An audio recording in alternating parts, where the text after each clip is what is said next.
Hello, Dog Nation. I am Brandon Adams. This is DawgNation Daily, the daily podcast for Georgia Bulldogs fans. We're presented today by Merriweather and Tharp, and we are happy to have you with us no matter how you get to us across all the video platforms. We've been going since 9:45 on DawgNation.com, the DawgNation app.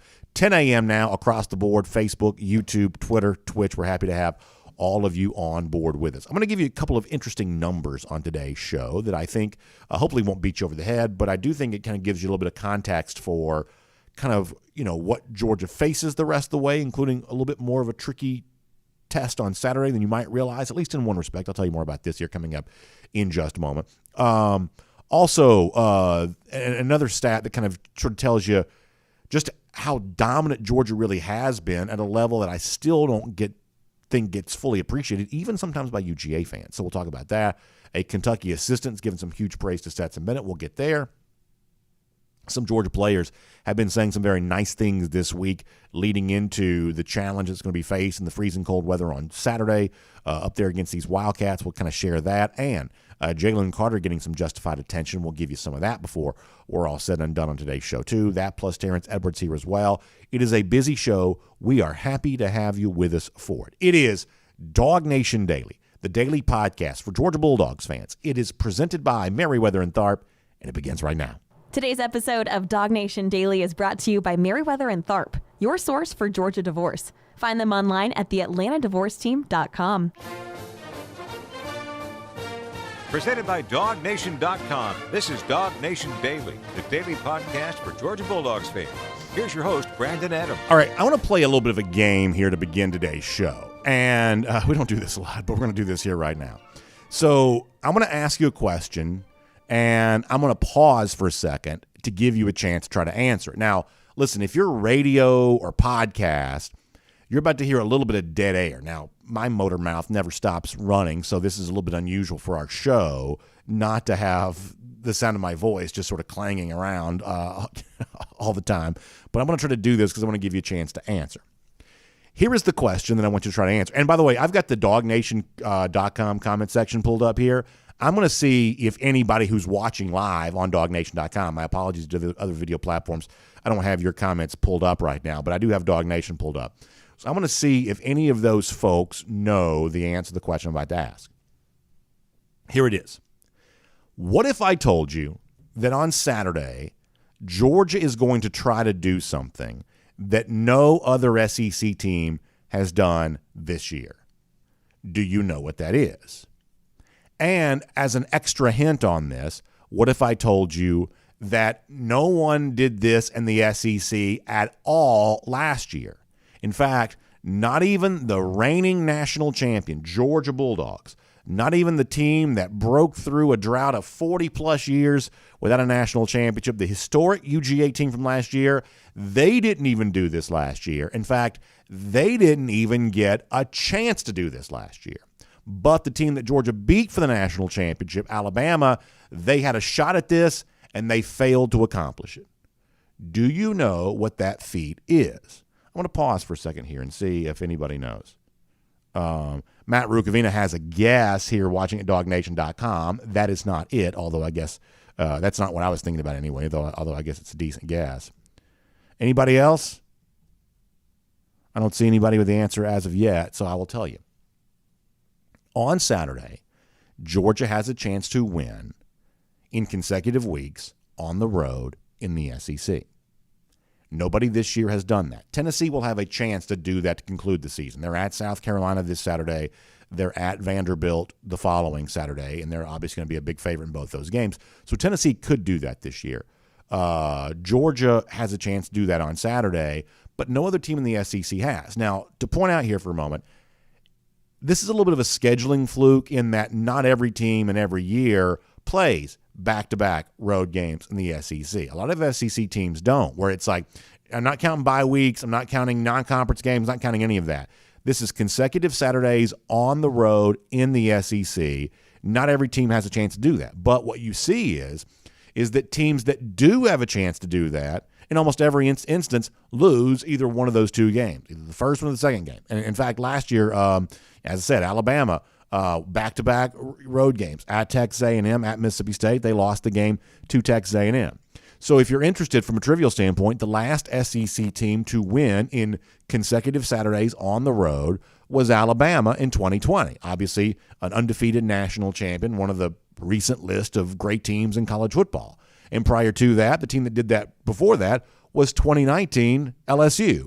Another team, and I would certainly say that in my lifetime, the 2019 LSU team may truly be the best team of all time. And if you want to give a little bit of a sense of just how good they were, when they won on the road at Alabama to begin the month of November, the following week they went on the road again and they won at Ole Miss, to give you an idea of just how tricky that schedule was for them. On the road again the week after playing Alabama, and yet they still won. Now, you'll also remember that John Rice Plumlee had like 8,000 rushing yards that day, which once again maybe kind of accentuates the point that winning in consecutive Saturdays on the road in the SEC is a very rare feat. It's one that the SEC teams that try to do it oftentimes don't. It's one that a good number of SEC teams aren't even asked to do in a given year.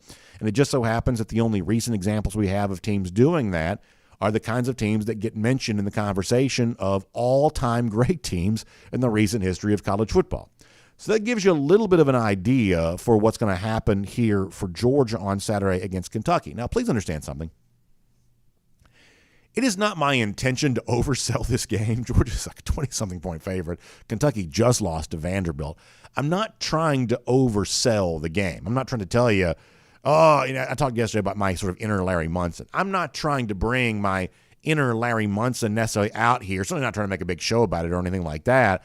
I'm just trying to say there is an aspect of what Georgia is doing on Saturday that's a little bit trickier than it maybe appears to be at first glance. But as I also said yesterday on the show, there's also seemingly a makeup for this Georgia team that's just different. And we kind of played you the audio yesterday of Kearis Jackson, and Kearis was kind of talking about, how he's here to win championships, as he said, to put another number on that wall. That's such a great, clever way to say all of that. And that's his level of motivation. And what we said is, hey, even given the challenge of being at your best for a long 15-game season where your margin for error for even making the playoff could disappear a lot quicker than you actually think it could, given the challenge of being at that level for a full year, it takes some sort of special kinds of players with a special kind of mindset to be able to do that. And the evidence we have here thus far is that maybe Georgia just really has that special level of player, that special kind of player on this team. Kearis Jackson yesterday, a little bit of an example of that. And I'm going to give you a couple of other examples here right now there as well, because the one thing I told you is that the level of motivation for Georgia, where you find your motivation for this game against Kentucky, is a little bit tricky compared to what it was the week before that when, hey, you got to win this game to win the SEC East. Well, now that's been done. Or the week before that, hey, you're playing the biggest game ever in Sanford Stadium, at least by a ranking standpoint, against Tennessee, and the whole world seems to think Tennessee's going to win. Easy to find your level of motivation for that. Well, all of a sudden now we're a couple of weeks later, and against Kentucky, the motivation a little bit more difficult to define. I kind of gave you the example yesterday of Kirby sort of saying two different things about how much Georgia thinks about winning the SEC championship, and I sort of cited that as an example of, hey, maybe this is a little bit of an indication of really trying to kind of create the level of motivation, the proper level of motivation for this game against Kentucky. Maybe that's a little bit difficult here, but you're once again reminded that Georgia players are possibly just a special bunch, and they're kind of motivated by their own internal sources here, and the sort of typical, normal, external stuff, honestly, that's maybe just way more on the periphery for them than it would be for the average football player. In fact, let me give you an example here from one of Georgia's best leaders overall. It's center Cedric Von Granger. He's always so good at kind of casting exactly what the mission is for Georgia in any given moment. And he talked this week about exactly what it is that Georgia's playing for against Kentucky. And from Van Pron's standpoint, there doesn't have to be any extra prize on the other side of this. It's just a chance to be better than the guy you're lining up against on this particular day. This is strong stuff from SVP. Take a listen to this. Our goal every week is to win. Focus on each opponent each week, understand what their strengths are, how they'll try to attack us and win. That's our goal. Try to be as aggressive and, uphold the standard of Georgia football. I love that idea of the standard, upholding that standard. And part of this, we've talked about this certainly a lot over the course of the last few days, is that physical toughness. And I was thinking a lot about this like the last 24 hours or so. is that for an SVP who says, listen, our goal is just to win, whoever we're playing. We want to win because we have a sense of pride invested in being tougher than whoever we're playing in a given moment. And we've heard Kirby Smart talk this week about, hey, just how tough Kentucky is and how tough that Kentucky's played Georgia. And your own toughness by, your sort of the sort of unspoken subtext to all this is, Georgia players, your own toughness will be questioned and will be measured by how you respond to a team that we know wants to play you tough. And the fact that they just got embarrassed and beat by Vanderbilt, in some respects, would maybe only make them want to be even tougher in a game like this. So how are you going to respond to that? And for Georgia players who have so much kind of built into the idea of being tougher than almost whoever they play, well, that becomes its kind of own source of motivation for a game like this. And frankly, Georgia's lucky to have leaders like Cedric Von Pron to help cast that vision for everything the Dogs do here this season. And as far as like specifically what that means for a game like this, how does that toughness show up on display? Well, as Terrell Walthour, the great defensive lineman for Georgia, says, it starts up front with taking away the thing that we know Kentucky does best. This is Walthour kind of continuing the thought process here of matching, exceeding the toughness for Kentucky and taking a step towards showing exactly what Georgia is in the rare feat of winning back-to-back games on the road in the SEC. Here is Walthour on that. We try to stop the run first. We know that Kentucky's a real physical team. They played us tough the past few years. And we just want to be able to stop that run first and try to make them a one-dimensional team. This is the kind of Georgia defense right now. This is the kind of Georgia team right now that has a lot of value in showing off its toughness no matter the situation. Doing that offensively, establishing the run. Doing that on defensively, taking away the run. And how many games have we seen for Georgia the last few years, certainly last year in the national championship season, where Georgia establishes its ground game, takes away the other team's ground game, and at that point in time, it's essentially over.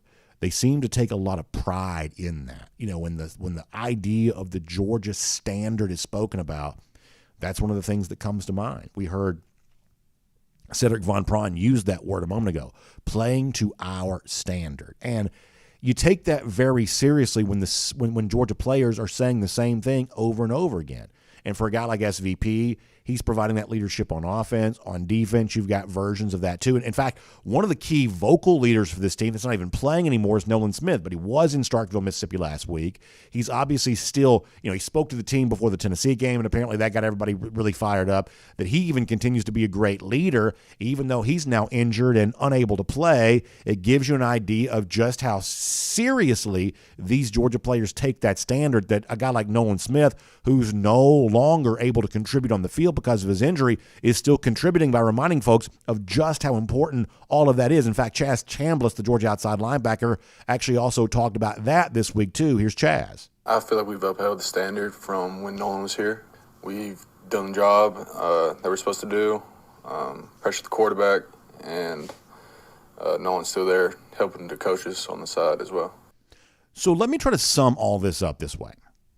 When I tell you the Kentucky game might be a little tougher than it appears to be at face value, or when I say the feat of winning back-to-back games on the road in the SEC is a little more challenging than it actually appears, it's not my intention to tell you that I believe that Georgia's going to kind of succumb to that and be tripped up by Kentucky or be tripped up in this sort of late-season stretch. It's not my point.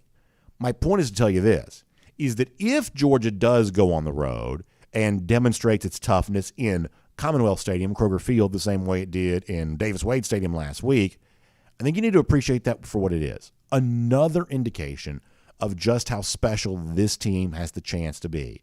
Playing to a standard, showing off some toughness, staying focused, maintaining that over the course of what could turn out to be a 15-game schedule. We have already seen some evidence that this has the chance to be a very special team. And another data point towards proving that could be added this upcoming Saturday. My name is Brandon Adams, and this is DawgNation Daily, the daily podcast for Georgia Bulldogs fans. We're presented today by Merriweather and Tharp, and we are happy to have you with us as we go for 2 in 22. Whether you join us live here at 9:45, 1st and 15, DawgNation.com, the DawgNation app, across all the other video platforms after that, Facebook, YouTube, Twitter, Twitch. We're on the radio, of course, at noon, Athens Sports Radio 960 The Ref, and as a podcast, wherever you find them, including the world-famous DawgNation.com. Just really happy to have you as a part of what we're doing here today.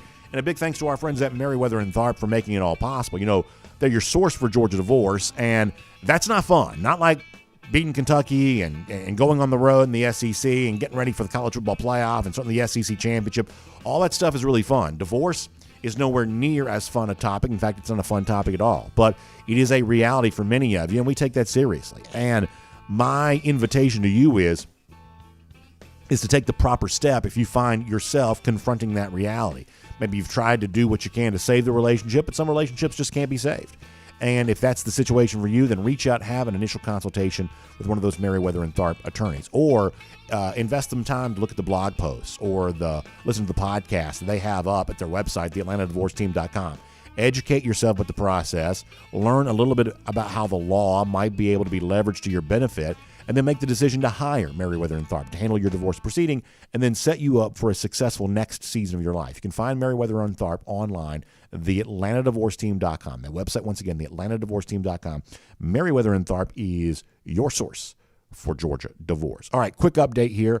Yesterday, we unveiled the on sale for our Go for 2 and 22 kickoff tailgate event prior to the SEC championship. We had an unbelievable response to that, probably a record number of first day ticket sales for us.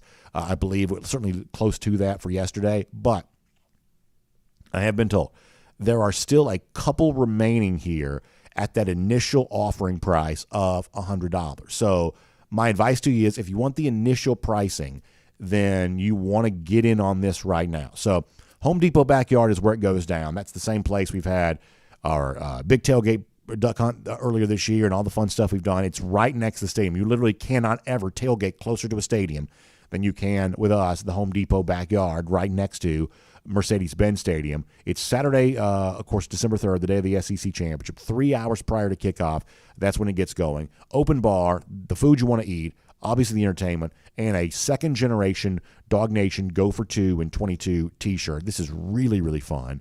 I'm really, really excited about unveiling this new design for you on all of that. I'm really happy to let you know that at DawgNation.com, for just a little while longer, you can get your ticket for $100 on this. Now, we couldn't offer this price if not for great sponsors, like our friends at R.S. Andrews, Marlowe's Tavern, Kroger, Discover Dunwoody, Royal Caribbean, the 7-6 Apparel Company, Georgia Farm Bureau Insurance, and the Wilson PC Personal Injury Attorneys.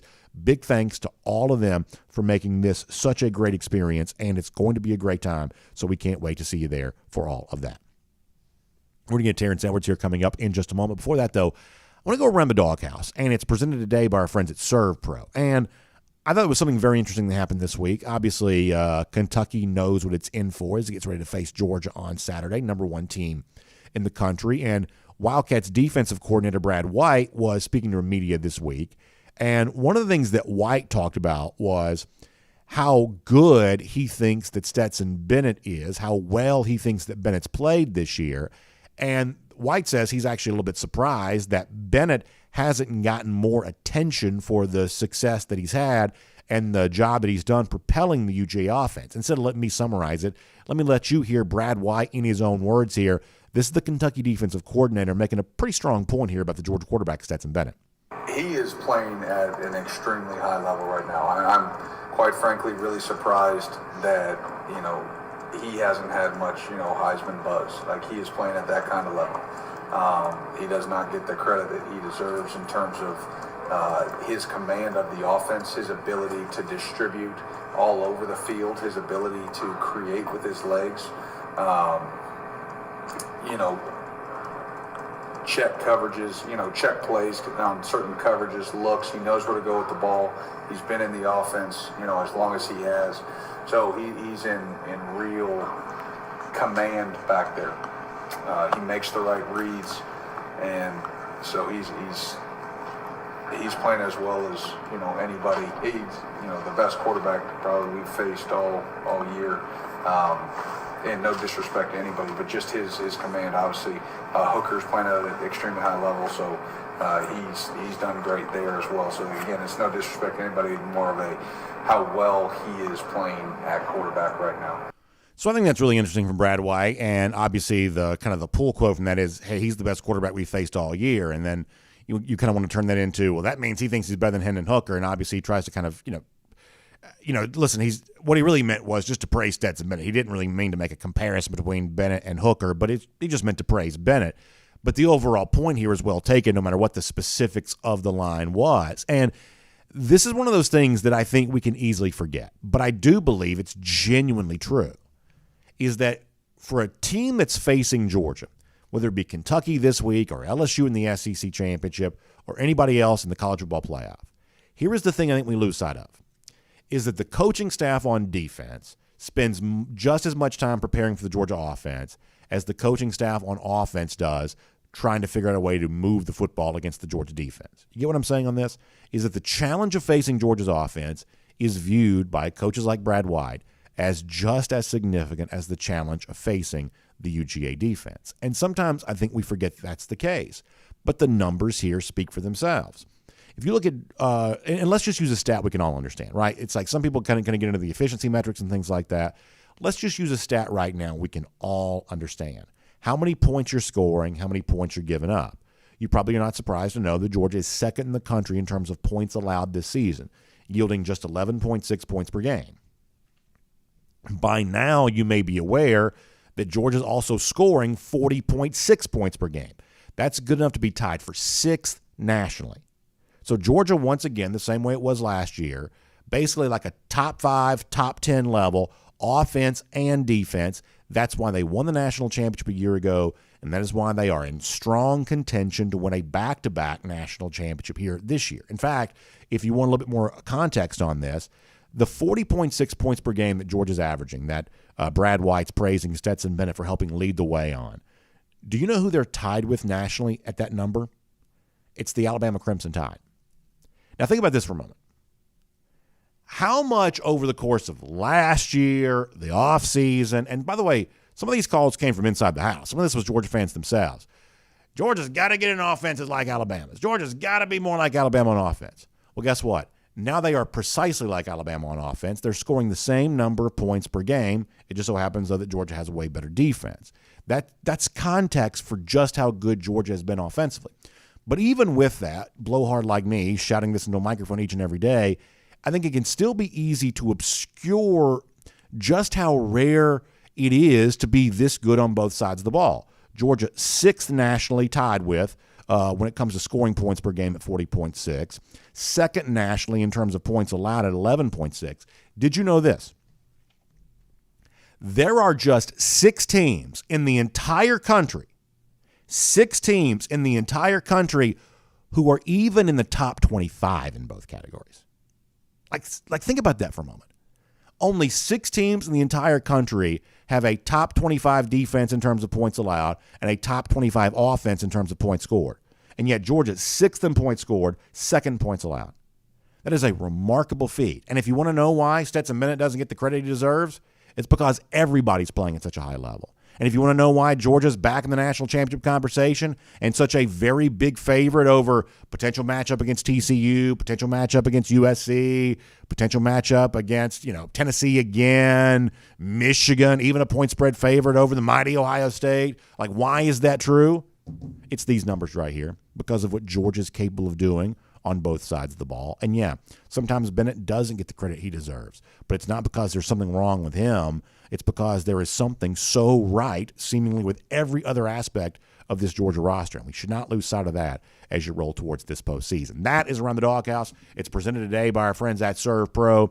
Obviously, Georgia doing a good job of taking care of its business here throughout this season, and we hope that continues along the way towards Go for 2 in 22. And speaking of showing up and doing what needs to be done each and every day, that's what our friends at Serve Pro are all about there as well. They are restoration specialists. Now, what that means is if you have some sort of like serious damage done to your home or your workplace or a commercial property that you own or investment property you own, whatever real estate issue you have where there's been fire damage or water intrusion or the kind of mess that just can't really kind of be easily cleaned up, the kind of thing where you wish you could sort of wave a magic wand and make it disappear. Well, that's where our friends at Serve Pro can step in and do great work for you because their restoration specialists literally get it put back together, cleaned up, fixed up, all replaced, put back together like it never even happened. That's what they're famous for. Also, every ServPro franchise is independently owned and operated. That means when you do business with ServPro, you are doing business with someone who has a stake in the outcome, just like you do. Their livelihood depends on your happiness the same way that your livelihood probably depends on the exact same thing. So goals are properly aligned with our friends at ServPro. So find them online at servpro.com. That's SERV, servpro.com for a lot more on that. We appreciate ServPro presenting Around the Doghouse to us here today. Speaking of attention for Georgia players, before we're done today, we're going to give you an example of Georgia defensive lineman, defensive star, if you will, Jalen Carter getting some attention that he deserves.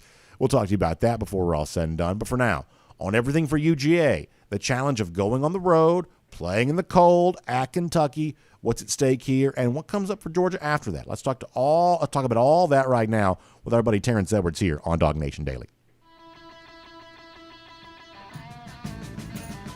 From Athens and across the SEC or wherever the recruiting trail may lead, here's a DawgNation.com insider. Good to have Terrence Edwards with us here today on DawgNation Daily, presented by Merriweather and Tharp. Always appreciate his insight on these dogs. And Terrence, I'm sure I asked you this last week, but now I don't remember the answer. Did you ever play in a cold weather game when you were at Georgia? Yes. The one that comes off the top of my head is Coach Rick's first year. We played in the Music City Bowl up in Nashville against Boston College, and that was a cold game. And my best friend, Damian Gary, convinced me not to wear sleeves, and that was the last time in my career I didn't wear sleeves in the cold because it was cold. But that's the first game that comes off the top of my head that was really cold. Yeah, you mentioned that about the not wearing sleeves. Now I'm guessing in the Canadian Football League, is that a spring league? Or is it still cold? I mean, obviously Canada's cold during the winter. How cold are these Canadian Football League games? Because you played up there for a while. BA, the Grey Cup is about to go on, I think, next week, maybe this week or next week. So imagine being up in Canada right now. As a Georgia boy, once the season was over, I had my bags packed, and once my regular season game was over, if it was in the playoffs or not, I was on the first flight back to Atlanta. So it gets no colder than playing in the great up north, and it's windy, cold, and a lot of rain. That is tough stuff, and you're right. I'd be looking for the first plane out of there myself there on that. But you also kind of mentioned, hey, you didn't wear sleeves. Damian Gary told you not to. And yet last week, I didn't see a ton of like extra layers in these Georgia players either. In fact, I was watching for that for our dog walk last week of, hey, do these guys get off that bus kind of shivering? Because I'll tell you a quick story. I was in Philadelphia for the NFC Championship game back in 2005. And listen, I was freezing cold too. But seeing the Falcons up there for that game, to me, Terrence, body language-wise, they just look cold before the game. It's one of those things where you sort of got the sense of, I'm not quite so sure how this team's going to play today because they just look cold. And it was way colder way up north in January than it was in Mississippi in November. But nonetheless, I was kind of looking for some body language stuff from Georgia last week. You know, South Florida kids, Middle Georgia kids, you know, whatever else. And I didn't see a lot of body language. I didn't see a lot of, you know, guys shivering. There weren't a lot of overcoats or extra layers. Guys seemed to be kind of handling it okay. There was even some, you know, normal T-shirt, you know, get out there and do your regular warm-ups just like always. You know, these guys seem to process it okay, which frankly kind of surprised me a little bit because that's got to be the coldest weather some of those guys ever played in last week. Oh, most definitely. Body language is a big thing. I can remember speaking back to my Canadian football days, and we was playing in the conference championship game to go to the Grey Cup. If you don't know what the Grey Cup is, that's just like the Canadian football Super Bowl game. And the team that we was playing, you could tell that they didn't want to play. It was minus 19 Celsius. We just handled the cold better than them. I mean, we ended up winning that game. And so that is a factual statement. The team that handles the cold the best with their body language and have to be mentally tough, and we all know, I think Kirby has really installed mental toughness with this program, and who handles the cold the best is probably going to be the team that wins. Because you, as a receiver, you know, we worry about the cold, we worry about the rain, but the team that handles the elements the best usually comes out the winner of the game. So one of the other things I talk about here today is, and I'm not sure if you remember this from your own career or not, but this year in the SEC, no one's had to win back-to-back road games. No one has won back-to-back road games. Last year, no one did it either. Do you remember if you played on the road in the SEC on consecutive Saturdays? And as a player, what makes that tricky, knowing that you're flying to Starkville, coming back, now flying to Lexington for this game? What's tricky about being on the road in the SEC on consecutive Saturdays? I don't remember if we played consecutive road games. I mean, you just think about it. Just got honored. It was 20 years ago, so that was a long time ago. So just the tricky part about it is just being out of your comfort zone a little bit. It's when you playing at home, you get to sleep in your bed. You get to sleep in the comforts of your comfort zone. Now, you're on a plane 2 consecutive weekends. Just everything that goes into traveling. That's from the equipment guys, the training guys. That's everything that goes into you is just thrown off because there's a lot of packing that has to go on to have, your whole home base flown or driven into another state. So that's 2 consecutive weekends that we're on the road. But like I go back to, I think this team is just mentally tough. I just think Kirby has got this program just mentally tough, and any obstacles comes their way, I just feel they're ready for it. I just think that's what Kirby has instilled in this program, and every player believes that. How much did you love, and I know you love this position, so you had to be thrilled last week, you just had wide receivers just stepping up across the board, Terrence. I mean, obviously Ladd McConkey has a huge game, and I know how much you've kind of touted Ladd over the years, but Kearis Jackson was a force. Marcus Rosemy-Jacksaint, in the absence of A.D. Mitchell, I think that Rosemy-Jacksaint's really given Georgia a high level of play. Terrence, I thought that wide receivers against Mississippi State was a big story for UGA, and I thought a lot of guys gave Georgia a pretty big contribution. How happy were you to see all of that? I was very happy, just for one, from the Ladd standpoint, for someone that I've trained when he first became out of high school, got to know him personally, got to know his family personally, and through his struggles through mid-season, I would text him just every now and then, just giving him just inspiration, just let him know, hey, believe in yourself. All of us go through this period of time where we kind of get down on ourselves. It happens to me. It happens to everybody. I would just send him a message. Hey, believe in yourself. Believe in yourself, because we know what you can do. So just to see him the last 3 games bounce back, because, if you go on the internet was ready to bench Ladd. Yeah. And the coaches stuck with him. He stuck with himself. He figured it out. Whatever he's done, he's got out of that slump. He's playing great football, man. Come on, the old man Kearis, that's what I call him. When his number is called, it just seems like he makes a play every time he gets the opportunity. And I love his comment this weekend for everybody out there, and no, he was not taking a shot at Jermaine. This is just him. He's a Peach County Grind football player, and that's what they do. It's always team me. Yes, Kearis, you put Kearis on a lot of tests. Kearis would like to have more opportunities. He would like to be a guy that have 1,000 up, but Kearis is a team-first guy. He's going to do everything you ask him to do. Whenever his opportunity comes, he makes a big play for his team.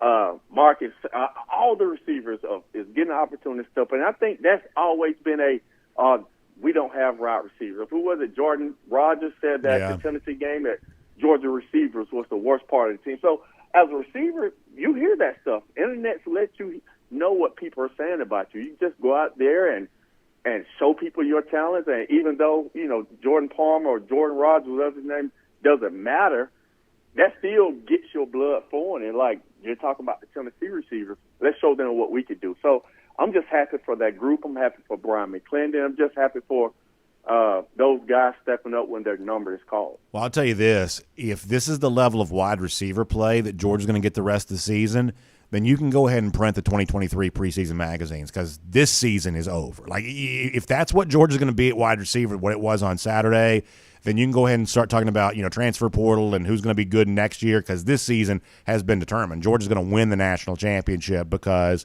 I just thought that group was outstanding on Saturday. I really, really did.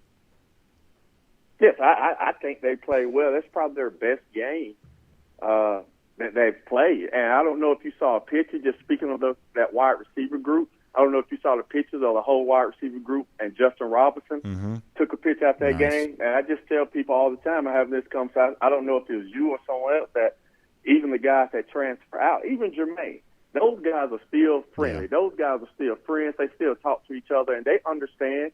The fans may not understand, and fans may not like it, but the teammates still talk to those guys. They're still friendly. It was good to see Justin, along with all his friends, take a picture after the game on Saturday. I have this picture in my mind of you and me when we're old men, like 20, 30 years from now, and we're still sitting around talking. Do you think A.D. Mitchell's going to finally play this week? I sort of have this picture in my mind of like what the next few years will look like with us, finally kind of waiting to get some resolution of the A.D. Mitchell situation. Listen, I'm making light, obviously, but I know he's been dealing with a lot of pain, and obviously, the anxiousness here is about just getting the good player back. But what is your take on this as a wide receiver? Now we've talked about this here a little bit.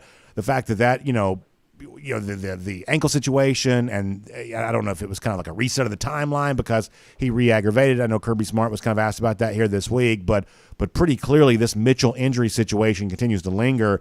I don't know that he's going to play on Saturday. I don't know that anybody does. I do know that it'd be really nice to have him back. When do you think we might get some resolution on that, Terrence? Well, I thought if the game was in reach of, he would have came back and played the Kent State game. So now, right. how many weeks later, and we still have not seen him. And he's been out there, and if I read somewhere that he may aggravated it warming up against Auburn, which I don't know for sure. I'm just, the young man is a talent. For us to get where we want to go as back-to-back champions, we're going to need that guy out there in the field at some point because he's just too good of a talent not to be out there. And all the receivers have stepped up. I mean, man, I don't think we lose key areas, but every one of those receivers is coming back, and hopefully even with some of the younger guys, Joda Meeks and the C.J. Smith kid from Florida who is a burner. Dylan Bell would be a year experience. So that group is going to be loaded next year. It's really going to be loaded, and it goes from a weakness to everybody say it's going to be a strength for whatever quarterback in the Carson Beck or either one of the quarterbacks. They're going to have a very experienced receiver core. I anticipate us probably losing Darnell, but Brock is still back. But you still have Eric and all the great tight ends that we have coming in. The offensive line is going to be intact. So this offense is going to bring back a lot of players for whoever is the quarterback next season. And having an inexperienced quarterback with a experienced supporting cast bodes well for whoever the quarterback is. Let me ask you two quick things before I let you go. I guess first thing is this, if you're a Georgia player this week, you saw the team that you're about to play lose to Vanderbilt last week, and yet the job of the Georgia coaches this week has been to say, hey, don't read too much into that. Don't expect that to be an indication of how this Kentucky team plays this week. And maybe that turns out to be true, maybe it doesn't. But do you remember a time when you were playing when those Georgia coaches were telling y'all of, hey, don't pay attention to what just happened because this team may come out here and play way better here this particular week? How much of that's going on right now of telling these Georgia players that just because Kentucky's kind of fallen on kind of hard times here this season doesn't mean they don't want to play well in their own stadium here on Saturday? Oh, we were the number one team coming into your house. Kentucky has a bad taste in their mouth right now. They lost to Vanderbilt. So they're eager to go out and prove that, yes, we lost to Vanderbilt, but what if we go and shock the world and beat the number one ranked team in the country who's already been crowned in some people's eyes as the champion? So this is their biggest game of the year. This is their Super Bowl. This is their SEC championship. Whatever moniker you want to put on it, those Kentucky coaches are going to get these players ready to play. You got embarrassed last week. So how about we go and do some embarrassing this week against the number one team in the country, and vice versa? Kirby's preaching the same thing. They got embarrassed last week to Vanderbilt. So what do you think they want to do to you this week? So I just know that the way these kids have played, the way Kirby's got these kids to play every week, doesn't matter their opponent. I just expect us to go out and play Georgia football, and whatever the score may be, the score is going to be. But I don't think it's going to be a letdown by the Georgia Bulldogs. And then finally this, and obviously Georgia can't look this far ahead yet, but you and I can here for a brief moment. Any early thoughts now that it's official that Georgia will be playing LSU in the SEC championship and not the game that we all thought would be maybe Georgia-Alabama in that first Saturday in December? Instead, it's LSU. Any early thoughts on that for right now? I just think, LSU stayed the course. Yes, they started off kind of rough, but they've gotten better and better each week. And, man, I watched a little bit of the fourth quarter of the Ole Miss game, and, man, I've never heard of the five-star Phillips kid, and, man, he put on an absolute clinic, looking like Von Miller out there. So they have some pieces. They have some good players. It's LSU Tigers. And we all understand what they did to us the last time we played them in the SEC championship game. So there's still a couple guys that's left from that team. I think they're going to preach to some of the guys who wasn't there that we got embarrassed that Saturday. So it's time for them to do some embarrassing now, because I think Georgia is the better team. And I thought, and everybody thought, that LSU probably was the better team in that last game. So it's some redemption that we got, but it's going to be a good game. I love the quarterback because he's a dual threat, and we faced a couple of dual threat quarterbacks, so we understand how to play those type quarterbacks. Hey, great stuff, Terrence. I appreciate you being here. Look forward to seeing you after the game on Saturday for our Dog Nation post-game show presented by the UGA bookstore, and hope you have a great – good luck, by the way, to Milton on Friday night there as well, and we'll look forward to seeing you here very soon. Thanks, B.A. See you Saturday. Let's take a look around the rest of the league. This is SEC Through. Yeah, state playoffs roll on here this weekend after last weekend where you had a collection of games on Friday and then the 3A, the 5A, the 7A on Saturday, including Terrence's Milton squad. Now everything kind of back to its customary time on Friday night. And by the way, how about Peachtree TV on Friday night? The Buford Wolves hosting the Walton Raiders. What a fun game that's going to be. A lot of chatter right now about five-star running back Justice Haynes. Will he maintain his Alabama commitment? We'll see him on TV on Friday night.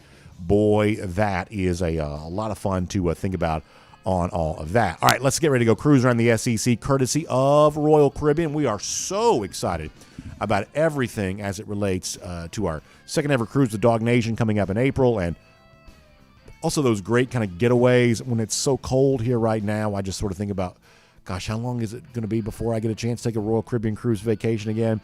Well, listen, we just love it all, and we want you to be a part of it. Whether it's our cruise coming up in April, leaving from Port Canaveral on April 24th, going to Nassau in the Bahamas, Perfect Day Coco Cay. And when you hear me say that, if you're not that familiar with what Perfect Day Coco Cay is, this is an unbelievable private island, really oasis. It's an incredible experience, and it's exclusively for those on a Royal Caribbean cruise vacation.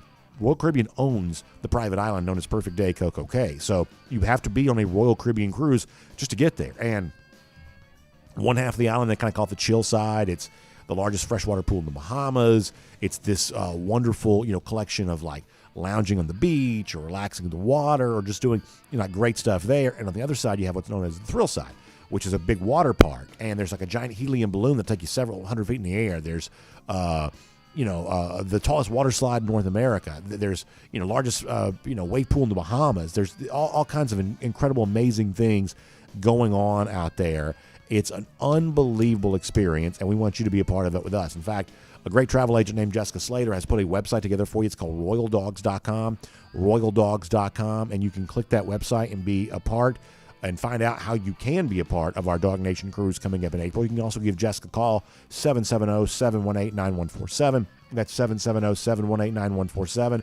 And when you talk to Jessica, you can ask her about, if you're watching a video, you see this, the Icon of the Seas, the unbelievable new cruise ship, which will be unveiled January in 2024, sailing out of Miami, completely redefining what a cruise vacation is all about. That's what we think Icon of the Seas is going to be able to do, and we want you to know about that. So Jessica can tell you about it. Give her a call, 770-718-9147 for more. That's 770-718-9147 for more on that. All right, now let's go cruise around the SEC, courtesy of Royal Caribbean. I want to talk to you more about Jalen Carter here for the Dogs in a moment. Let me hit some SEC stories before we get there.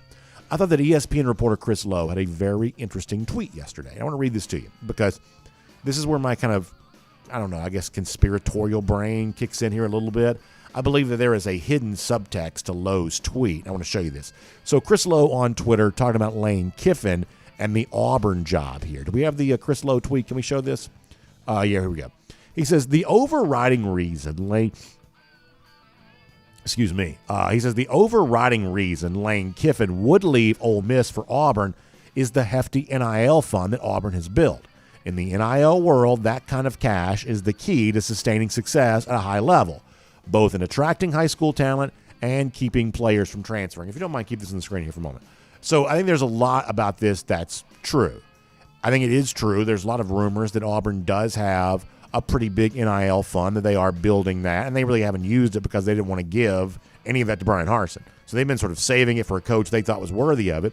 So the next coach at Auburn probably does benefit from a little bit of an NIL investment that Brian Harsin never got to take advantage of. We see this sometimes, is that, boosters don't want to open the purse strings for the coach they don't like, but when the new coach comes in, at that point in time, all of a sudden boosters find themselves being a lot more generous, and maybe the same thing's going to kind of work for Auburn and NIL in the post-Brian Harsin world. Here's the other thing, too. For a coach like Lane Kiffin, it is obvious. Kiffin has spoke directly about this, that nobody, he says, this is Kiffin's words, I don't believe this to be true necessarily, but he says nobody's competing and recruiting without NIL, and that you just have to be able to do it. And he basically always is talking about how, so-and-so's buying, so-and-so and whatever. It's fairly obvious that NIL is really important to Kiffin, and I think you can fairly obviously say that he doesn't feel like there's enough of that at Ole Miss because he talks a lot about this. There's just tons of public remarks where he's done that. Can I see the Lowe tweet one more time, though, please? Because here's the other – so once you sort of establish that, yes, Auburn has NIL, and, yes, it's just, self-evident that Kiffin wants more access to NIL because he's talked openly about it. When you see a guy like Chris Lowe tweeting this, I believe the subtext here is this is a message from Kiffin to Auburn. I'll tell you why I think this. And this is obviously a little bit conspiratorial, but nonetheless. Go back and look at the past. Chris Lowe has written glowing profiles of Lane Kiffin in the past. It is fairly easy to assume that Lowe and Kiffin have a very cozy relationship, much the same way that Lowe and Nick Saban have a very cozy relationship. When Nick Saban wants to speak, through the media, Lowe is a guy that he reaches out to a lot. Lowe's pretty cozy with both Saban and Kiffin. So if Lowe is just sort of tweeting this out of the wild blue, then I think it's fairly easy to assume that he's tweeting this because Lane Kiffin told him that. And if Lane Kiffin's telling a reporter this, then I think this is meant to be a message to Auburn of, hey, I'm out here. Hey, I'd like to have your job. Hey, I'm interested. Because there had been some rumors somewhere that Kiffin might turn Auburn down because he's waiting for the Alabama job, and the end may be coming sooner rather than later for Nick Saban. So this is almost like at least potentially a response to a rumor that's been out there of, hey, maybe Kiffin doesn't want Auburn because what he really wants is Alabama, and he's going to sit there and wait on all of that. Or maybe Auburn now, because everybody has these feel-good vibes around Cadillac Williams, maybe they want to hire their interim coach. They don't need Lane Kiffin anymore. Or maybe they'll hire Hugh Freeze or whatever else. I think you should take this as a message from Kiffin through the media to Auburn of, I like what you all got going on, and I'd like to be a part of it. Now, we'll see how Auburn responds here, but I believe that's the way to interpret what you're seeing there in the media, something to kind of consider. Here's something else to consider. Eli Drinkwitz was quoted this week, the Missouri coach, as saying that a lot of SEC programs are contacting his players about transferring. He says he absolutely believes that's going on.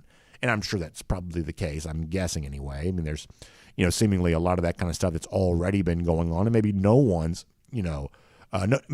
hands are clean when it comes to this. But here's one thing you should be aware of.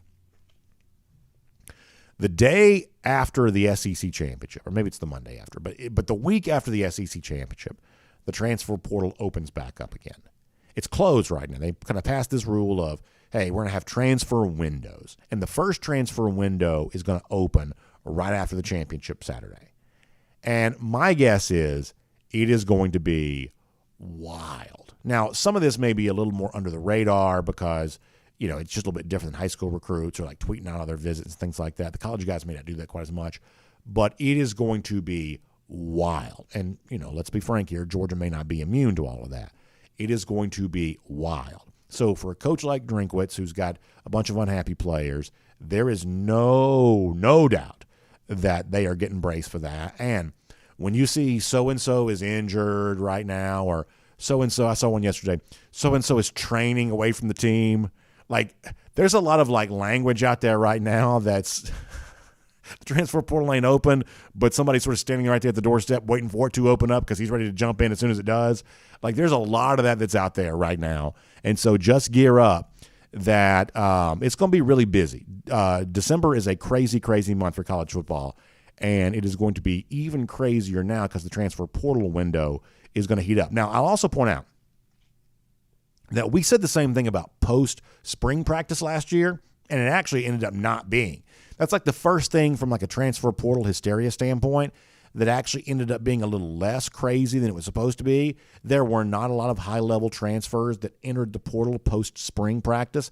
I think a lot of coaches were really disappointed about that. I think there were some first-year coaches that were hoping to build their roster with transfer players, and they weren't able to do so.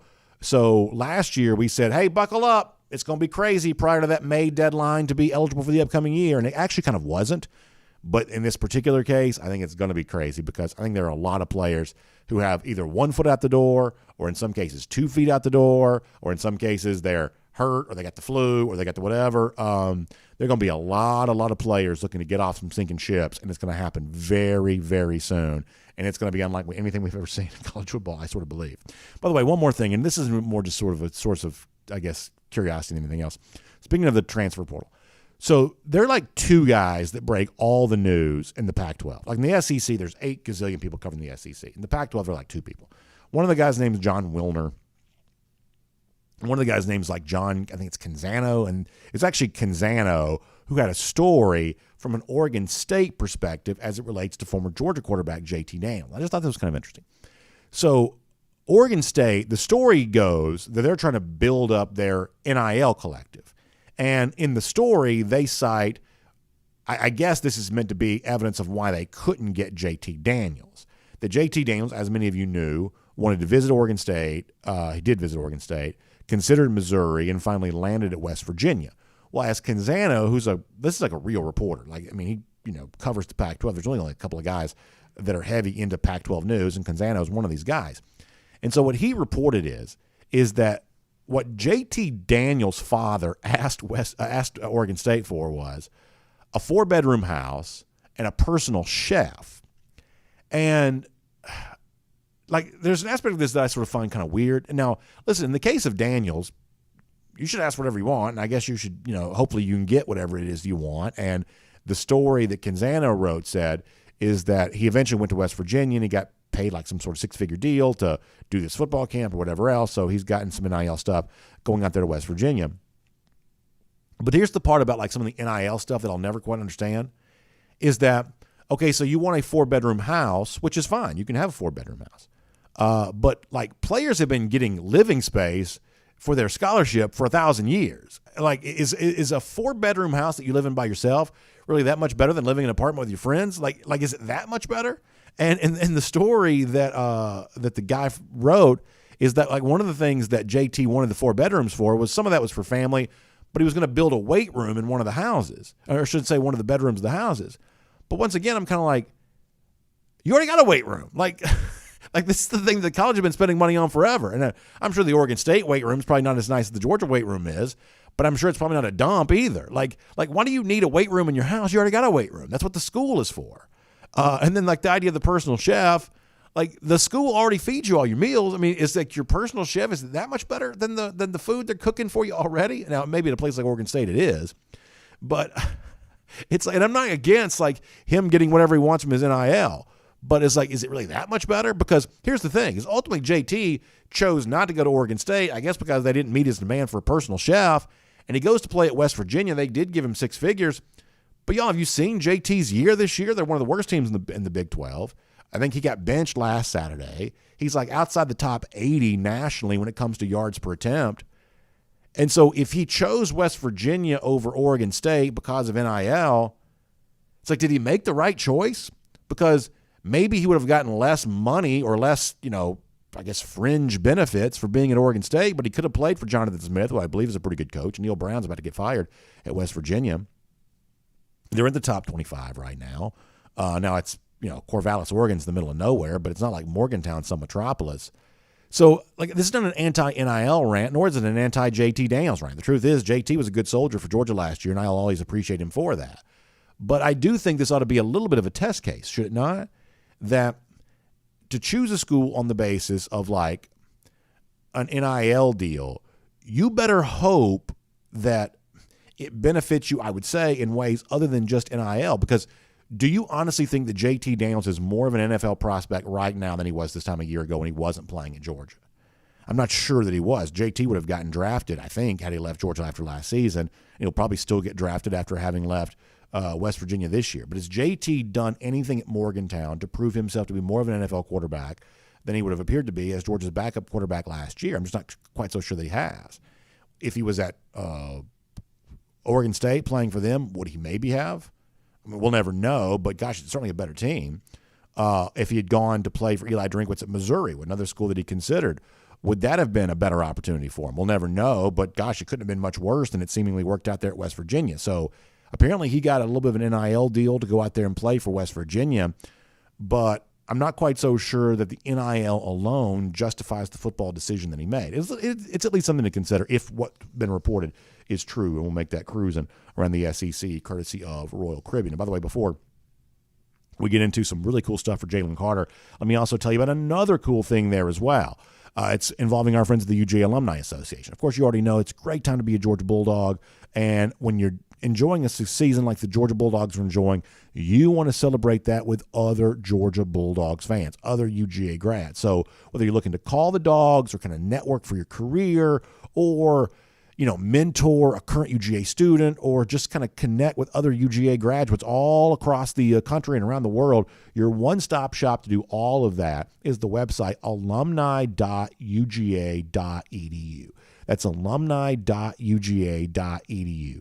It'll help you get the most out of game day. There's some digital downloads. There's some exclusive video content. You can get some special gear exclusive for the UGA Alumni Association. You can catch up with the news. But also it's a way for you to kind of show your spirit and find other dogs near you that have that same level of spirit, that same level of love for their alma mater. The UGA Alumni Association is keeping dogs connected to each other and helping the most recent generation of Georgia grads or previous generations of Georgia grads also pour their lives into current UGA students there as well. It's a great organization. I know you're proud to support it, and you can find out more about how you can support it, but also how it can kind of help support you there as well and connect you to other UGA grads so you never have to bark alone, so you can be around other dogs during this special magical season that we're a part of right now. So find out more. It's alumni.uga.edu. That is alumni.uga.edu. All right. Jalen Carter. Yesterday got some good news. And, boy, you talk about a happy ending to a story that I wasn't quite so sure was trending that way for a while. Carter's back playing in for Georgia, dominant against Florida, dominant against Tennessee. Big game last week against Mississippi State there as well. And lo and behold, you got Carter now as a semifinalist for the Outland Trophy, which goes to the nation's top interior lineman. And by the way, I've always just sort of felt like the Outland Trophy is just this bad. I mean, you're talking about a great line on your resume. Talk about really kind of showing yourself to be a bad. You know what? It's like if you're the Outland Trophy winner, which is obviously what Jordan Davis won a year ago, that is just a big time award to be a part of. And Carter was named as a semifinalist for that yesterday. We're thrilled about that. We love seeing him get the award season attention he deserves because he's another one of these players. We talked about Stetson Bennett off the top of the program today, kind of playing in an ensemble situation at UGA. Maybe folks don't notice quite how good Stetson's been this year. For Jalen Carter, who was kind of overshadowed last year by 5 first-round picks on defense, a lot of people assumed that all the talent left Georgia when those guys left after last season, and yet Carter, from a draft standpoint, is just as top flight of a prospect as any of those guys were last year. That maybe at times he hasn't gotten the attention for that, and yet the Outland Trophy certainly seems to know what he's all about, which you love to see. And this week, by the way, Kirby Smart kind of also had some words of praise for Carter there as well. The context here is that while Georgia's been stellar defensively, it has not forced a lot of turnovers. But one of the guys that has shown an ability to do that, or at least kind of create the kind of havoc that makes turnovers more likely, that is Carter. So in light of Carter being up for and nominated for and a semifinalist for the Outland Trophy, here's some words of praise from Kirby for Carter this week. Take a listen to this. He's explosive. He's quick. He's disruptive. I mean, he's in the backfield. He's on the quarterbacks in terms of when you get to quarterbacks before they throw it, you typically have a shot of getting a force out, and when you get running backs in the backfield, maybe before they're past the line of scrimmage, you got a shot to get an arm on a ball or knock it out. He's certainly a powerful, explosive player, so those guys tend to have more turnovers outside of just strip outs. Love to see him getting the attention that he deserves. I'd love to see him win the award. Obviously we haven't seen Carter for a full season this year, but when he has played, there's no doubt this is among the very best players in the entire country. And certainly NFL draft scouts are aware of that, and hopefully the awards folks here at the end of the season will be aware of that too. By the way, one more quick shout out before we sign off. Our friends at the Durham Law Group, if you've been hurt or injured in an accident, You want to be made right. You want to be made whole. And that's what our friends at the Durham Law Group are all about. They don't just practice personal injury law. They define it. That means no fees, no expenses unless you win. They don't benefit unless you benefit. So you can reach out to them. Give them a call, 844-4GA-HURT. That's 844-4GA-HURT. Or online at georgiahurt.com. That is georgiahurt.com. And we'll also see our friends at the Durham Law Group as part of our DawgNation Injury Report here on the Kroger Kickoff live from Lexington, Kentucky on Saturday.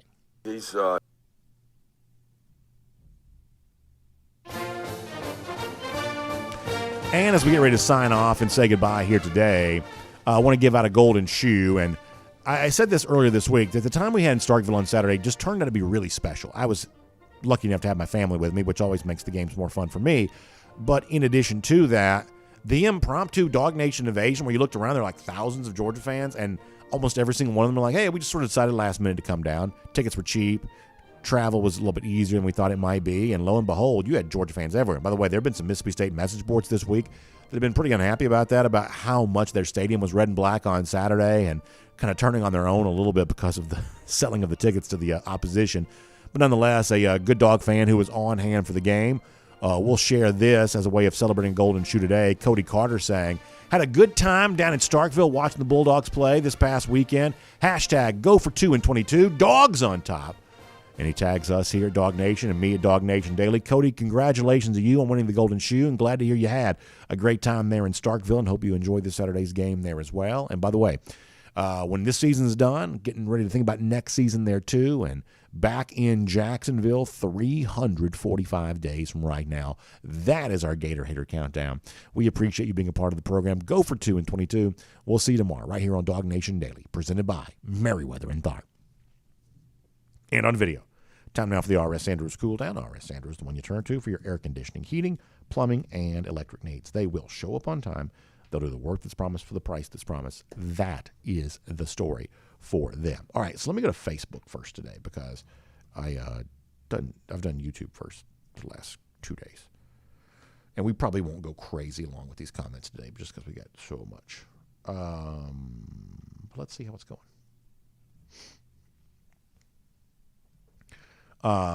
Chad Buchanan giving the Go Dogs. Barry Watkins giving the Go Dogs. Barry Watkins shouting out Georgia going 11-0. We certainly hope that's the case. You love to think about that.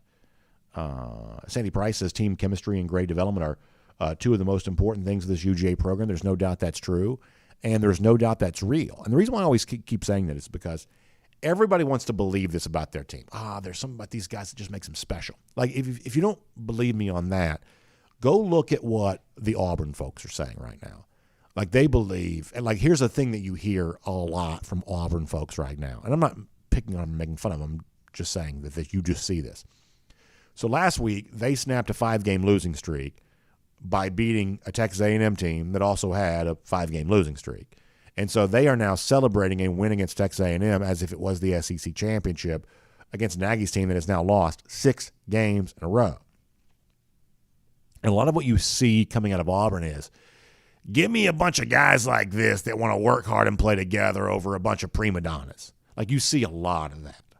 And I think those of us who are on the outside of that looking in say, this is not real. This is short term. This is temporary. If you're a gambler, you kind of notice the fact that Western Kentucky is only a 5.5-point underdog on the Plains on Saturday.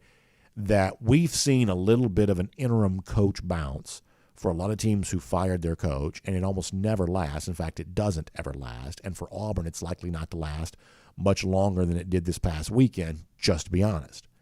And we sort of see that from the outside looking in and say, I'm glad you have this sort of sentimental connection to your team right now, but you're eventually going to be disappointed, because that's not what football's about, or at least not to the level you think it is. And so when people see Sandy saying, hey, this team wants to play together, this team, it's got leadership, this team is, about each other, I think there's a tendency to, if you're outside the bubble of DawgNation, to want to be cynical about that and say, oh, that's not likely to last. You only say that now because you're winning, but what happens if you don't? But what we saw a year ago, Sandy, and I think you would agree with me on this, and I think you would say the same thing here, is that we saw this proven to be real for Georgia. The level of connection they have with each other, what Kirby calls those skull sessions, players meeting together, talking to each other, They talk about their why. In other words, why is it that you play? The theory here being, if you understand the guy that you're playing with, why he's playing the game, you'll be more motivated to want to play for him. And a lot of these guys, I mean, there are a lot of stories that sometimes don't get a lot of attention around the Georgia team because not every Georgia player is all that big about telling their own story. But a lot of these guys have been through a lot. Not all of them have. Some of them have had, some of them have lived very charmed lives. But not everybody has. A lot of these guys have really been through a lot. So imagine sitting there and you're talking, to your teammates, and they're telling a story about some huge childhood issue they overcame. Some huge issue that's in their past that motivates them, and they want to play better and play well so that they can create a life for themselves so their kids can avoid maybe what they've had to deal with. In some cases, that's some of what these stories end up being about. Not every case, but in some cases, that's what some of this is. And some of this kind of stuff that these players are telling in some of these situations are not things that are always public knowledge, because some guys just like to keep their private life private.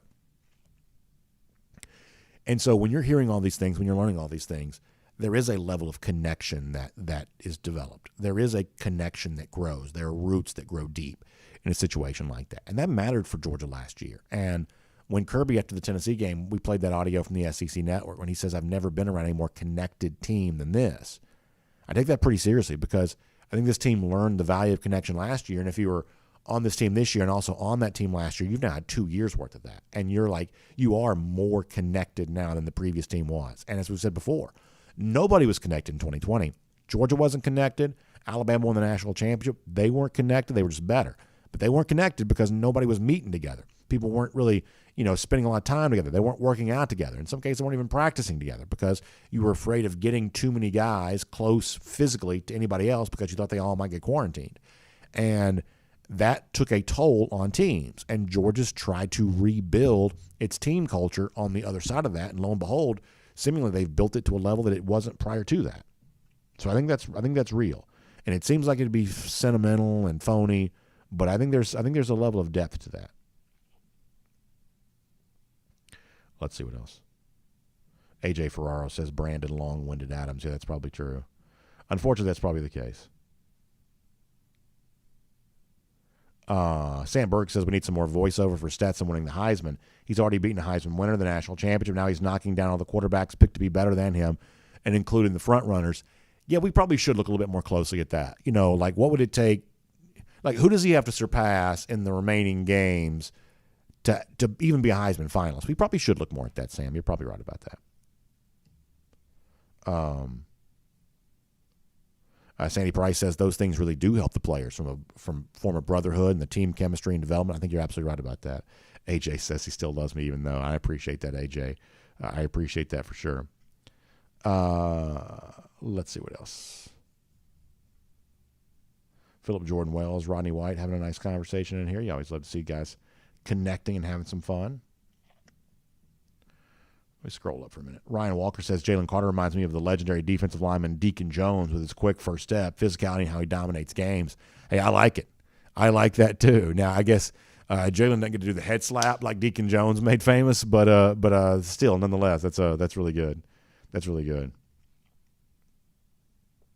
Craig Fawcett says, why is Kenny McIntosh not getting more carries? This is a Georgia team that has just kind of hitched its wagon to ensemble running back stuff. Last year it kind of did it. This year it's kind of doing it again. And that's just kind of what this Georgia team wants to be. Craig Jones says tickets to SEC championship are ridiculous. Ticket resellers should be regulated. So I know there's also been the big Taylor Swift thing this week too.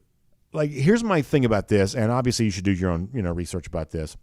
But I'm a big believer that it doesn't typically do you much good to buy tickets to a game like this way in advance, because most of the tickets that are offered are theoretical prices, because a lot of these people don't actually have the tickets in hand yet, because a huge number of these tickets are going to come from the LSU side.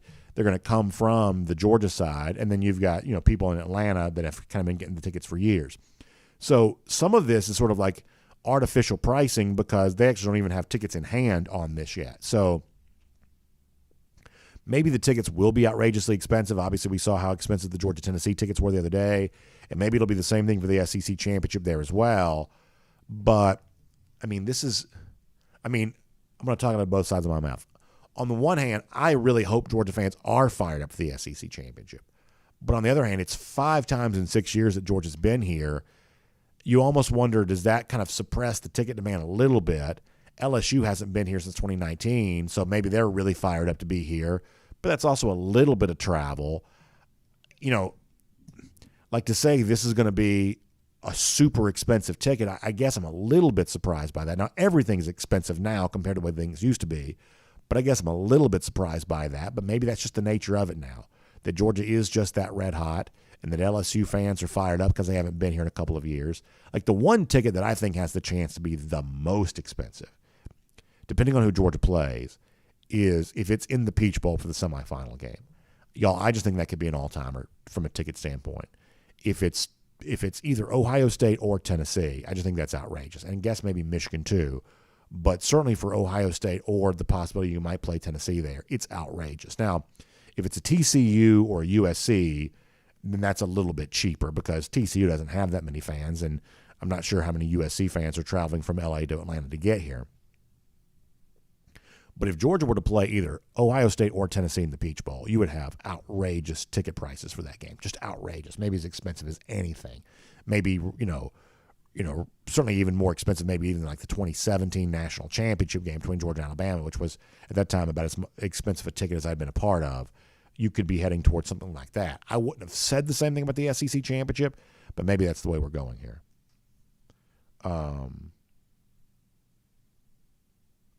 JJ says, imagine a Georgia-Ohio State national championship game ticket price. So sometimes the national championship game, weirdly, ends up not being as expensive as you might think because the national championship game is on a Monday night in January, and it's not easy to travel to. So last year, Georgia fans pretty clearly made the choice to go to Indianapolis instead of going to Miami. And I think some of them were kind of wait and see, does Georgia win against Michigan or whatever else, but Georgia fans clearly saved their money and did not travel in big numbers to Miami. They did travel in Indianapolis. But a lot of times it's the opposite of that. Georgia fans went in huge numbers to L.A. to the Rose Bowl. And I think for a lot of folks, that was their one choice. That it just so happened the national championship game was in Atlanta. The average Georgia fan couldn't afford those tickets anyway. Or, let's say that the national championship game that year had been Dallas. Georgia fans wanted to go to the Rose Bowl. Huge numbers went to the Rose Bowl. Had the national championship been another road trip type game, Georgia fans would not have gone to that in such large numbers. They chose to go to the Rose Bowl. Last year was the opposite choice. They didn't choose the semifinal game. They chose the national championship. There were not tons of Georgia fans in Miami. By the time you got to the game day, you started seeing more of them. But this was not a DawgNation invasion of Miami last year. There were more Michigan fans than Georgia fans by a pretty wide margin. Georgia fans were saving their money. But given the fact that the national championship game is in Los Angeles, SoFi Stadium's a cool stadium, but it's in Los Angeles, and it's on a Monday night. It's not a holiday.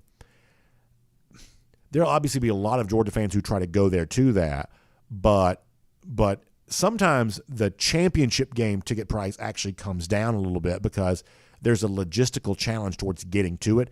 You see the same thing in college basketball, where like the Saturday game, the Final Four game, is usually a hot ticket.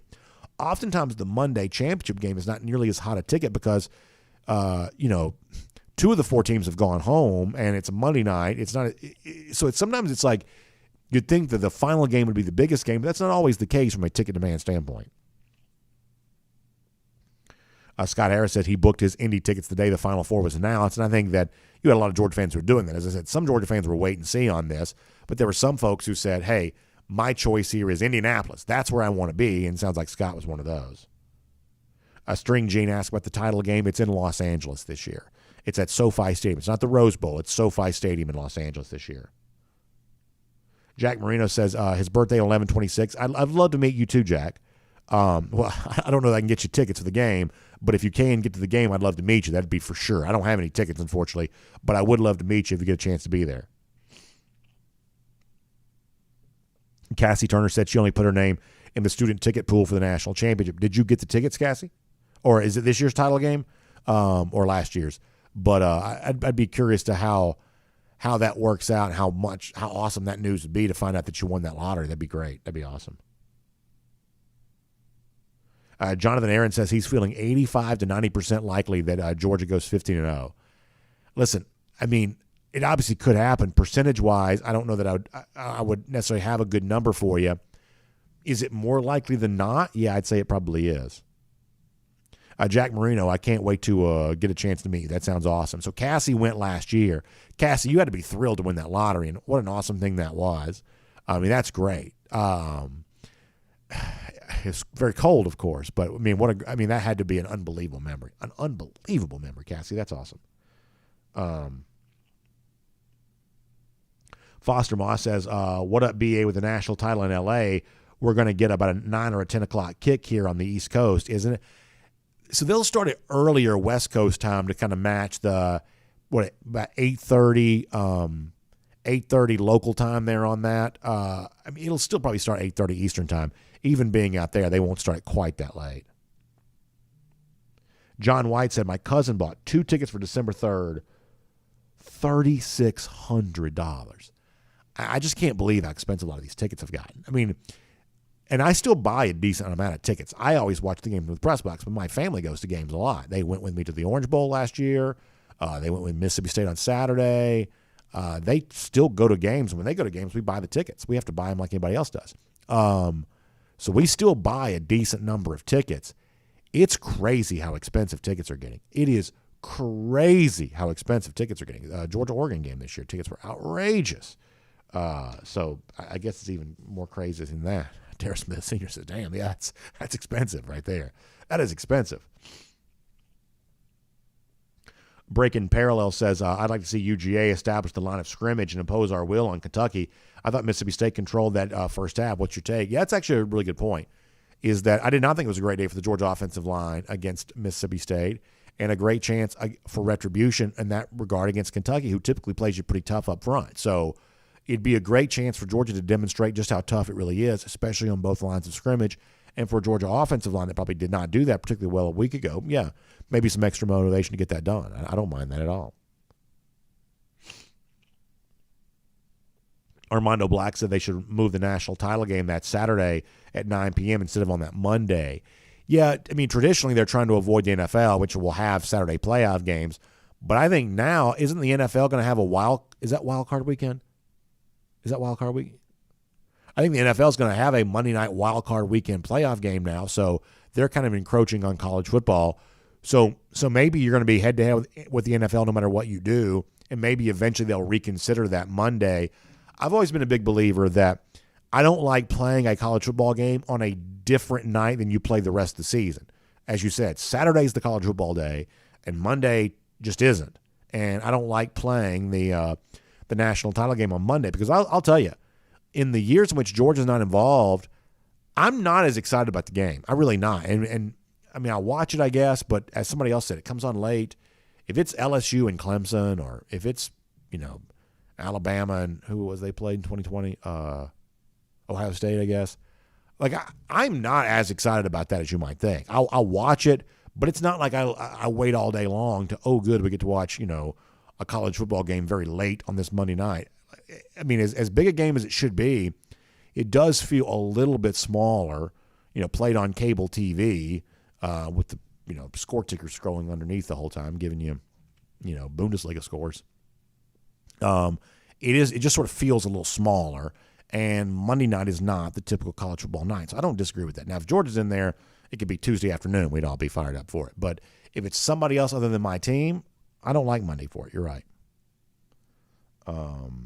Swampy McGee mentioning Justin Fields. Quite a run he's been on with these Chicago Bears as of late, for sure. Noah Sheldon says Georgia blows LSU out of the stadium. Boy, I'd love to see that. Kirby's Belt also says our depth is way better and we're more talented. John White says poor folks like me got to work on Tuesday. I'm telling you right now, yeah. I mean, listen, it's hard for any of us. Like World Series games, NBA playoff games, I mean, Monday Night Football now. Like I'm not losing sleep on many of these sporting events. Now, if it's Georgia, that's different. But for for a lot of these sporting events that I would love to watch. Like sometimes I think if I ever retire, which I probably won't ever retire, but if I ever retire, I'd go live on the West Coast somewhere so I could watch sports and like have it be over with early. I just think that'd be great. Have like college football start at 9 a.m. and have it finish, around dinner time. That just sounds awesome to me. Because like I'm not staying up late watching these Monday Night Football games and these World Series games that get over at 12:30 in the morning. I hate to be that way. I'm just not doing that very much. Jack Marino says the goal is to go 5-0 from this point forward. I like that, Jack. That makes it sound a lot simpler. That's really good. Cassie Turner says you always have to have our coffee ready on Tuesday. I get you on that. I'll tell you this. The funniest moment of the whole national championship was, so, late game like that, and then we do the post-game show, and then everybody's kind of, like the media people are all doing a good bit of work after these games. So on a game like this, it's not uncommon to leave the stadium after 2 a.m., 3 a.m. It sounds crazy, but, that's not uncommon to be leaving the stadium around 3 a.m. In fact, that's about what time we were leaving the stadium last year in Indianapolis. And so understanding that, the host committees for these games have like a reception or a buffet or something like that as just kind of a way of saying thank you for coming, and it's just kind of a nice thing. And so like last year in Indianapolis, we left Lucas Oil at 3 a.m. and then came back to the hotel, and there was like a buffet for the media in there. And like, so you finally get settled in to eat that around like, say, 3:30, 3:45, and you hang out for a little bit. I didn't go back to my hotel that morning, like 5:30 in the morning. This is not like wild party, and this is just like, there's a little bit of celebration, but it's not like some kind of crazy scene. But just doing sort of the normal thing, I didn't get back to my hotel room till like 5:30. And then there was a press conference at 9 a.m. That was the final press conference. And then everybody was going home after that. But we were going to do DawgNation Daily right after that. So I had to be ready for DawgNation Daily at 10, the day after having won a national championship. And I didn't get back to the hotel room till 5:30. So I had to set the alarm for like 6:30. So I went back to the hotel room, slept for an hour, and then stumbled my way down to the press conference where everybody was. Stetson Bennett had done the Good Morning America interview. Nobody asked him about that during this press conference. Nobody had seen it. Like, I'd never been in a more bleary-eyed where, like, Kirby clearly hadn't slept. Stetson had clearly not slept. None of the media people had slept. It was the weirdest thing to be in. It was like I'd never been in a room full of more tired people. But it's also kind of one of these unforgettable moments, too. John White says, my boss was surprised when I walked in the door a morning after the national championship. He said, I didn't expect you to be coming in today. He says, well, that means I might take the day off this year. Yeah, listen, I like that. James K. says, I'm guessing they had an open bar. There was a little bit of that.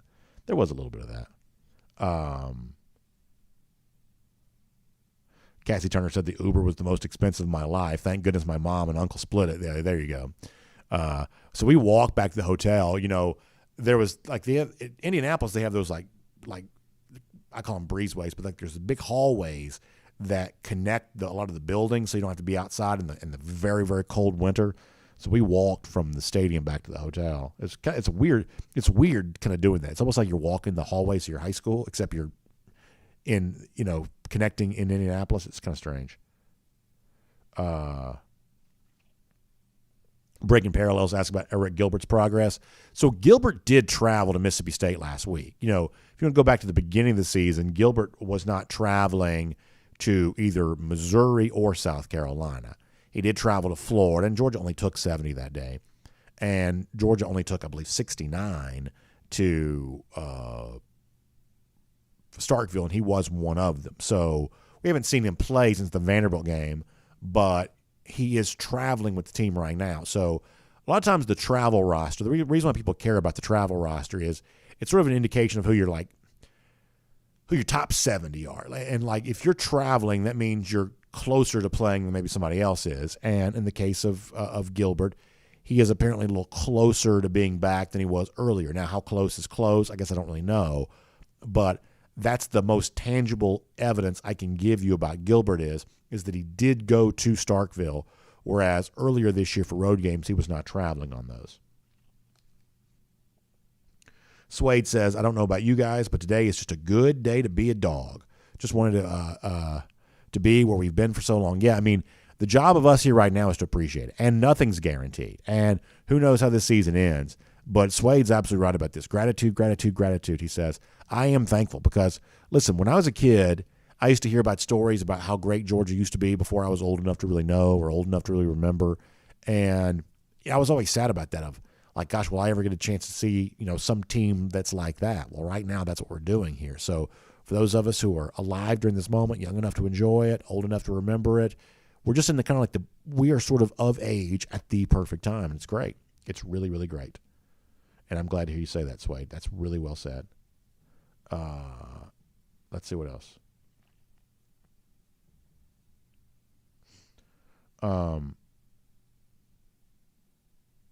Let's see what else.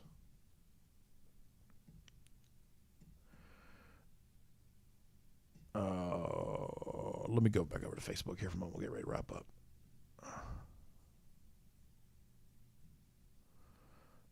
Scotty Barnes says, always great to be a dog. So Scotty's right about that. Feeling good. Graham Nicholson says, be ready to play versus LSU. Can you imagine about that if Eric Gilbert got in against his old team, LSU? That's good. That's good. Graham Nicholson said, our friends couldn't get back into their hotel room after the game. Ended up in the lobby. Manager comped them the whole weekend at 4 a.m. That's crazy. Graham, that's a wild story. Wild story.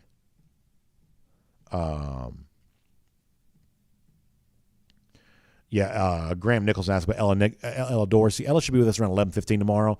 Hope to get Ella on tomorrow and talk about the very cold weather in Lexington on Saturday. Let's see what else. DGD podcast also says you got to bundle up. Yeah, it's going to be cold.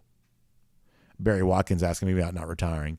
Yeah, I mean, my hope is, like Vin Scully was still calling games in his 90s. So, God willing, that's what I hope to be able to be doing. I do. Now, there are some things I do for work that I hope I'm not still doing 50 years from now. But yeah, doing my thing every day, I hope to be that. I hope that's the case. So we'll see about that. We got to go for now. Thanks for being here as part of our RS Andrews Cool Down. Y'all find RS Andrews online. rsandrews.com for your air conditioning, heating, plumbing, and electric needs. They show up on time.